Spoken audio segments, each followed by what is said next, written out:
جل خلق الف امت ستمائة منها في البحر و400 في البر فإن أول هلاك هذه الأمة الجراد فإذا هلك الجراد تتابعت الأمم كنظام السلك رواه البيهقي رحمه الله تعالى في شعب الإيمان عن ابن عمر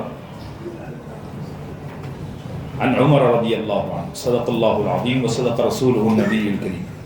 معزز حاضرین گرامی قدر، علامات قیامت کو بیان کیا جا رہا ہے وضاحت کے ساتھ، تفصیل کے ساتھ، جس قدر ہو سکتا ہے۔ وقت کی کمی کی وجہ سے بہت سارے معاملات جزوی طور پر سمیٹنے کی بھی کوشش کی گئی۔ تقریباً علامات متوسطہ ملا کر 63 علامتیں کل بیان کی جا چکی، 63۔ آج 64ویں علامت کو پیش کیا جائے گا انشاءاللہ، اور وہ یہ ہے کہ قیامت کے قریب ٹڈی ختم ہو جائے گی۔ کیا ختم ہو جائے گی؟ چڈی نہیں، ٹڈی۔ ٹڈی ٹڈی جانتے ہیں ہم کیا بولتے ہیں؟ گراس کو۔ اس میں دو ہوتے ہیں، ایک ہیلی کاپٹر جیسا اڑتا ہے اور ایک جیٹ ایئر ویز کی طرح اڑتا ہے۔ تو ہیلی کاپٹر والا وہ چڈی نہیں، وہ ٹڈی نہیں ہے، وہ کیڑا ہے، اس کی الگ، وہ الگ نسل ہے۔ آپ نے دیکھے ہوں گے، وہ بارش کے اینڈنگ میں آتے ہیں عام طور سے۔ بارش جب ختم ہو جاتی ہے یعنی سپٹمبر میں، یہاں اب بامبے میں تو یہاں کے پولیوشن میں تو کیا ہے، یہاں تو مکھی دیکھنے کو نہیں ملتی، یہاں مکھیاں بھی ختم۔ میں گاؤں دیہاتوں کی بات کر رہا ہوں، آپ گاؤں دیہاتوں میں جائیے تو اگست کے آخر میں اور سپٹمبر کے آخر میں وہ آنا جو ہے تو شروع ہوتی ہیں، اور وہ کھانا حلال ہے۔ آپ میں سے کوئی کویت رہ کر آیا ہے؟ اپنے عبد القادر بھی ماشاءاللہ، اور کویت سے کوئی نہیں آیا ہے؟ تو کویت میں دیہاتی علاقوں میں اس کی بریانی بھی پکائی جاتی ہے، اور وہ باقاعدہ وہاں جو ہے تو اس کی فارمنگ ہوتی ہے۔ میں انشاءاللہ گروپ میں جو لوگ ہیں ان کو میں بھیجوں گا انشاءاللہ، تو تفصیلات آپ کو معلوم پڑ جائیں گی۔ بہترین ڈشیں اس کی بنائی جاتی ہے، اس کو فرائی بھی کیا جاتا ہے۔ میں بھی گیا جدہ وغیرہ تو وہاں میں نے ہوٹلوں میں کھایا۔ وہاں کی ٹڈی میں اور یہاں کی ٹڈی میں فرق ہے۔ یہاں کی ٹڈی بڑی ململی ہوتی ہے، یہاں کی کھا بھی نہیں سکتے آپ، دیکھ کر یہ عجیب لگتا ہے۔ وہاں کی ٹڈی ذرا فریش ہوتی ہے، وہ اس کو جھینگے کی طرح پہلے مرحلے میں چھیلتے ہیں اور اس کے بعد پھر اس کو فرائی کرتے ہیں، اور پھر اس سے یا تو سالن پکاتے ہیں یا اس کو چاولوں میں ڈالتے ہیں وغیرہ وغیرہ۔ ٹڈی ختم ہو جائے گی، نبی صلی اللہ علیہ وسلم کا یہ فرمان ہے قیامت کے قریب۔ اصل میں اس کے پیچھے ایک تفصیلی واقعہ ہے، اور وہ یہ ہے کہ حضرت سیدنا عمر ابن خطاب سب کہہ دو رضی اللہ عنہ، ان کی شہادت سے کچھ دن پہلے مدینہ منورہ میں ٹڈی ختم ہو گئی، دیکھنے میں نہیں آئی۔ تو حضرت سیدنا عمر بے چین ہو گئے اور دو لوگوں کو دوڑایا ایسے علاقے میں جہاں ٹڈیاں بہت پائی جاتی ہیں، یمن میں اور عراق میں۔ ایک سے کہا تم یمن جاؤ، اور دوسرے سے کہا کہ تم عراق جاؤ۔ اس راستے میں 2-4 دیہات پڑیں گے، وہاں تم ٹڈیاں تلاش کرنا۔ چنانچہ وہ دونوں لوگ گئے، تو جو صاحب یمن گئے تھے وہ فوراً چند ہی دنوں میں واپس آئے، اور انہوں نے مٹھی بھر ٹڈیاں پکڑ کر لائے، حضرت عمر کو بتایا، یہ دیکھیے۔ تو حضرت عمر رضی اللہ عنہ نے فرمایا اللہ اکبر سبحان اللہ وللہ الحمد، اس طرح کے الفاظ فرمایا۔ پھر فرمایا کہ اللہ تعالیٰ نے کل ملا کر 1000 حیوانات پیدا کیے ہیں، حیوانات کی 1000 قسمیں ہیں۔ جیسے ہم جو انسان ہیں یہ ایک قسم ہے، ایسی 1000 اجناس، 1000 قسمیں اللہ نے مخلوقات کی پیدا کیا ہے جانداروں میں، اور دوسری بھی ہیں بے جان، جیسے درخت ہیں، پتھر ہیں، دریا ہیں، ان کو بے جان شمار کیا جاتا ہے، حالانکہ وہ بھی جاندار ہیں، لیکن ان کی جانداری کی نوعیت ہماری طرح نہیں ہے۔ آپ نے فرمایا 1000 حیوانات کو اللہ نے پیدا کیا، جس میں سے 600 دریائی ہیں، یعنی سمندر کے اندر رہتے ہیں۔ اب کتنے بچے؟ 400، تو فرمایا 400 غیر دریائی ہیں، یعنی جیسے ہم ہو گئے، گھوڑے، گدھے، خچر، سب یہ ساری مخلوقات یہ غیر دریائی ہیں۔ پھر آپ نے فرمایا ان میں سب سے پہلے ٹڈی ختم ہوگی۔ حضرت عمر نے کیا فرمایا کہ میں نے نبی صلی اللہ علیہ وسلم کو فرماتے ہوئے سنا کہ ان میں سب سے پہلے ٹڈی ختم ہوگی۔ میں کچھ دنوں سے مدینے میں ایک بھی ٹڈی نہیں دیکھ رہا تھا تو میں بے چین ہو گیا تھا کہ کہیں ٹڈی ختم نہ ہو گئی ہو اور ہماری موجودگی میں قیامت کی علامتیں پوری نہ ہو گئی ہوں، تو مجھے خطرہ ہوا، تو میں نے ٹڈیاں تلاش کرنے کے لیے بھیجا۔ اس سے اندازہ ہوتا ہے کہ صحابہ اس معاملے کو لے کر کتنے گمبھیر تھے۔ یہاں بامبے میں چونکہ بہت پولیوشن ہے تو بہت سارے پرندے وغیرہ یہاں نظر بھی نہیں آتے۔ گاؤں دیہاتوں میں اگر جاؤ اور اچھے پہاڑی علاقوں میں آپ چلے جاؤ تو وہاں آپ کو ساری اجناس دیکھنے کو ملے گی۔ اور گاؤں میں تو ٹڈی اتنی ہوتی ہے کہ مجھے خوب یاد ہے بارش کی اینڈنگ میں اور شروعات میں آپ یہ لائٹ چالو نہیں کر سکتے۔ آپ نے لائٹ چالو کی بس عجیب عجیب کیڑے آپ کے دسترخوان پر، آپ کے بستر پر آ جائیں گے۔ تو ٹڈی ابھی ختم نہیں ہوئی ہے۔ چلیے 65ویں علامت وہ یہ ہے کہ نبی کریم صلی اللہ علیہ وسلم نے فرمایا لا تقوم الساعة حتى يرفع الركن، قیامت قائم نہیں ہوگی یہاں تک کہ حجر اسود کو اس کی جگہ سے اٹھا لیا جائے گا۔ آپ نے دیکھا ہوگا خانہ کعبہ کے ایک کونے میں، ایک رکن میں حجر اسود لگا ہوا ہے جہاں سے ہم اپنا طواف شروع کرتے ہیں، استلام کر کے کہہ لو، یا جن لوگوں کو موقع ملتا ہے وہ اس کا بوسہ لیتے ہیں۔ عام طور سے تو استلام پر ہی گزارا ہوتا ہے۔ تو نبی صلی اللہ علیہ وسلم نے فرمایا کہ قیامت کے قریب حجر اسود خانہ کعبہ سے نکال لیا جائے گا۔ اب یہ ایک دفعہ ہو چکا ہے 307 ہجری میں، 307 ہجری میں ایک فتنہ اٹھا تھا، فتنہ قرامطہ۔ جیسے اس دور میں قادیانیوں کا فتنہ ہے، اس دور میں داعش کا ایک بہت بڑا فتنہ ہے، تو جیسے یہ داعش کا فتنہ ہے، ایک ٹیررسٹ دہشت گرد گروپ ہے، ایسے ہی اس زمانے میں قرامطہ نام کا ایک ٹیرر گروپ تھا۔ اس نے مسلمانوں کو بہت نقصان پہنچایا۔ اس زمانے میں اسلامی خلافت کا جو امیر تھا وہ مقتدر باللہ ایک بادشاہ تھا، امیر المومنین تھا، خلیفہ، وہ بغداد میں رہتا تھا۔ تو یہ گروپ جو ہے نا قتل و غارت گیری کرتے حرم میں پہنچا، اور یہ لوگ 8 ذی الحجہ، یعنی جس کو ہم یوم الترویہ کہتے ہیں، 8 ذی الحجہ کو یہ لوگ حرم میں انٹر ہوئے۔ اب آپ کو پتا ہے 8 ذی الحجہ کو حرم شریف حاجیوں سے لبالب بھرا ہوا رہتا ہے، اس زمانے میں بھی تھے۔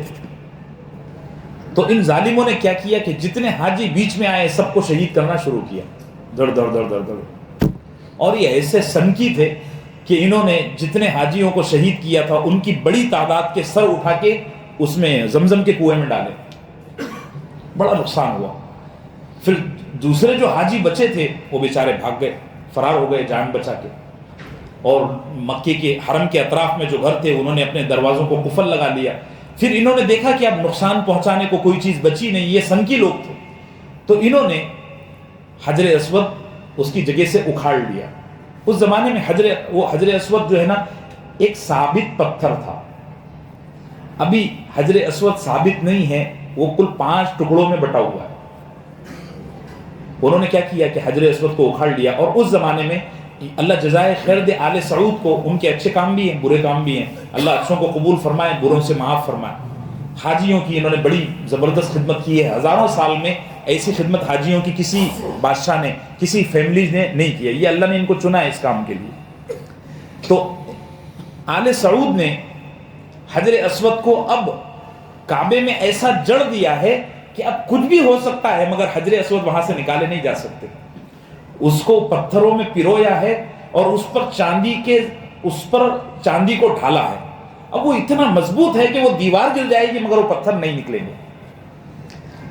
میں انشاءاللہ گروپ میں وہ ویڈیو ڈالوں گا، وہ فوٹو بھی ڈالوں گا کہ جس میں زوم کر کے بتایا گیا ہے کہ وہ 5 ہیں یا 7 ہیں، شاید 5 یا 7 ہیں، وہ 7 چھوٹے چھوٹے پتھر، پہلے اتنا بڑا حجر اسود انڈے کی شکل میں ایک ساتھ موجود تھا، لیکن یہ قرامطہ وہاں سے لے کر گئے۔ جب لے کر جا رہے تھے تو وہ نکل نہیں رہا تھا، تو انہوں نے ہتھوڑے، تلواریاں اور جو ان کے پاس تھا وہ چلائے، جس سے ایک حجر اسود ٹوٹ کر کیا ہو گیا، 6-7 حصوں میں تقسیم ہو گیا۔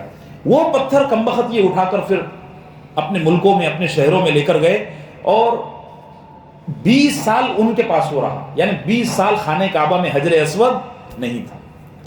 اس کے بعد پھر 327 ہجری میں متوکل باللہ مقتدر کا بیٹا یا بھتیجا وہ امیر المومنین بنا، مقتدر کا انتقال ہو گیا، تو اس نے پھر بڑی چالاکی سے کرامتہ کو گھیرے میں لیا اور ان کے جو بڑے بڑے سردار تھے، سرغنے تھے، ان کو گرفتار کیا اور ان کے پاس سے جو ہے تو حجر اسود لیا۔ تو یہ چیز ایک دفعہ ہو چکی ہے، ممکن ہے اب قیامت کے قریب بھی ہو۔ بعض محدثین نے یہ بھی لکھا ہے کہ چونکہ قیامت کے قریب پورا کا پورا کعبہ ہی شہید کر دیا جائے گا، جیسے میں نے اس دن بتایا، تو پھر اس زمانے میں حجر اسود بھی نہیں بچے گا۔ ایک بار تو ہو گیا، اب ایک دفعہ اور ہوگا شاید، ممکن ہے۔ اللہ ہم سب کو ان دنوں سے محفوظ رکھے۔ علامت نمبر 66 من اقتراب الساعۃ ہلاک العرب، رواہ الترمذی۔ ترمذی شریف کی حدیث ہے، نبی صلی اللہ علیہ وسلم نے فرمایا قیامت کے قریب عرب لوگ ہلاک ہو جائیں گے۔ ہلاک ہو جائیں گے کا مطلب یہ ہے، یہ نہیں ہے کہ پورے کے پورے عرب مر جائیں گے، ایسا نہیں ہے۔ یہ جو ہمارے یہاں احادیث کا ایک دم ظاہری معنی لیا جاتا ہے، یہ صحیح نہیں ہے۔ دیکھیے اصل میں عرب لوگ جیتے ہیں سرداری پر۔ عرب لوگ کائے پر جیتے ہیں؟ سرداری پر۔ ہم عجمی، خاص طور سے ہندوستانی، ہم کو غلامی پسند ہے۔ عرب لوگ غلام نہیں بنتے، اگر وہ غلام بنے گی بھی نا تو ڈیل کریں گے، سراسر غلام نہیں بنیں گے۔ لیکن نبی صلی اللہ علیہ وسلم نے کیا فرمایا کہ عرب لوگ قیامت کے قریب ہلاک ہو جائیں گے۔ ہلاک ہونے کا مطلب یہ ہے کہ عربوں کا جو کلچر ہے سرداری کا وہ ختم ہو جائے گا اور ان کے گلے میں غلامی کا طوق پڑ جائے گا۔ اب یہ جو حدیث ہے اس پر تمام محدثین کا یہ کہنا ہے کہ 900 سال اسلام کی خلافت کے امیر اور خلیفہ عرب رہے۔ جیسے ہی عباسی خلفاء کا خاتمہ ہوا اور خلافت منتقل ہو گئی ترکی میں، سلطان عثمان غازی سب کہہ دو رحمۃ اللہ علیہ، ان کو اللہ نے منتخب کیا اور وہ نیا خون تھا۔ ان کا جب انتخاب ہوا تو عرب خود بخود کنارے لگ گئے۔ تمام محدثین کا یہ کہنا ہے کہ یہ وہ دور ہے کہ اس دور میں لوگ یہ کہا کرتے تھے کہ اب عرب گئے۔ یہ جو گئے نا، اسی کو نبی صلی اللہ علیہ وسلم نے فرمایا کہ قیامت کے قریب عرب ہلاک ہو جائیں گے، یعنی سرداری ان میں سے ختم ہو جائے گی۔ ہلاکت کا یہ مطلب نہیں ہے کہ سارے عرب مر جائیں گے، ایک بھی عربی نہیں بچے گا، رہیں گے عرب لوگ، قیامت تک رہیں گے۔ یہ ایسا ہی ہے جیسے ہم کوئی کلاس روم میں بہت زیادہ شرارتی بچہ رہتا ہے تو اس کی کمپلین جب پہنچ جاتی ہے کسی ٹیچر کے پاس تو ہم کہتے ہیں بیٹا تو گیا، تو مر گیا۔ وہ مر جاتا ہے؟ نہیں، وہ استاد اس کو ڈھانسے دیتا ہے، خوب ڈھونسے دیتا ہے، مار دھاڑ کرتا ہے، اس کا یہ مطلب ہوتا ہے۔ یہ عرب کی ہلاکت کا مطلب علماء نے یہ بیان فرمایا ہے کہ یہ ان کی سرداری ختم ہو جائے گی، وہ غلامی میں جئیں گے۔ چلیے، اور یہ ہو رہا ہے، ہم نے اپنی آنکھوں سے دیکھ بھی لیا ہے۔ علامت نمبر 67 یہ بڑی زبردست ہے۔ غیر الدجال اخوف علی امتی من الدجال الائمۃ المضلون، رواہ احمد فی مسندہ۔ نبی صلی اللہ علیہ وسلم نے فرمایا میں اپنی امت پر دجال کا خطرہ کرتا ہوں، خدشہ کرتا ہوں، مجھے اپنی امت کے معاملے میں دجال سے بڑا ڈر لگتا ہے، میں خوف زدہ ہو جاتا ہوں۔ پھر آگے کیا فرمایا کہ دجال سے بھی زیادہ خطرہ اور خدشہ اور خوف مجھے اپنی امت کا ان لیڈروں سے لگتا ہے جو دجال سے پہلے آئیں گے۔